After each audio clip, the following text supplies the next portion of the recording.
Reality sa abroad karon alas 12 na sa kadlaw o kagabion.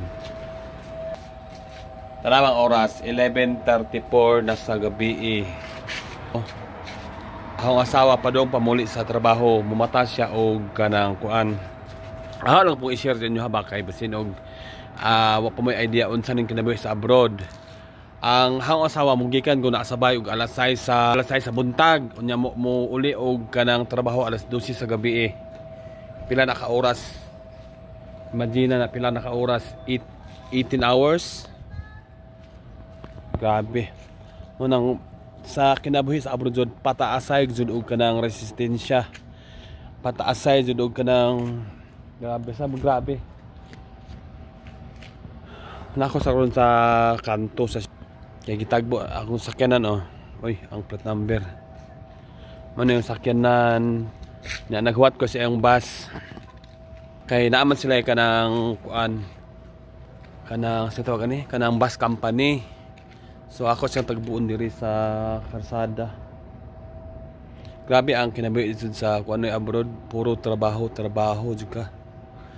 That's life in South Korea. Kwarta man pero grabe po di mo agwanta jud ka. Ay wa ko gakuan tugnaw man ka jud ay giatay. Yahak na. Ang weather mangud karon sa South Korea kay spring siya nya purag pasod na ang kanang summer kay karon mang June. So karon ang weather karon init na. Mana among dagway sa among syudad ug gabi Grabe ang ilang syudad diri kanang ilang syudad among syudad diri grabing mingaw kanang way saba, damo jud kay saba badung way mga naglatagaw, ang mga tao nangaon ra sa mga restaurant Kani nga video dili na ingon og kanang panghadlok o unsa bay tawag ninyo ana nga kanang sa abroad perte del ni sura. Ingani jud ang reality sa abroad jud sa tawag ani kanang naadji mga instances nga mahitabo dun sa imo kung abroad ka kay grabe ang trabaho diri. Pati ang trabaho.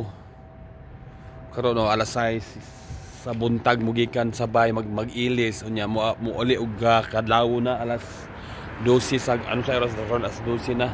Abroad pa mo pero nindot ba pud nindot ma jud pud ani abroad kung mangumpara lang sa tasa di na ako mag-mention pero nindot mas okay jud diri ang living. Hago man siya pero worth it pod ang imong living kay murag naa jud kay ang rights ba naa jud kay kanang patas nga panginabuhi diri sa South Korea sa kapoy pero mao naman na imong gipili nga kuan kagustuhan nga diri ka manarbaho diri ka mamuyo. Mao pay pag-abot iyang bus gisakyan kana nga bus kani siyara ang sakay ana nga bus isa ha ingana ka grabe ang company diri sa South Korea nag-inusara ka pero ihatod gyapon ka og bus nga ingana kadako standard bus company na siya tanawa siya rin naog isa na ang kinabuhi diri sa South Korea tanawa ha siya rang ninaog na walay sakay ang bus siya ra sara siya rin tabok walay ubang ni naog.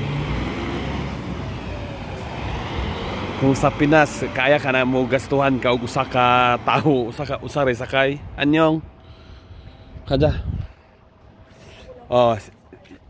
isa ka bus nga dako siya ra ang gihatod ang layo ng biyahe nun 30 minutes ang biyahe grabe bye bye.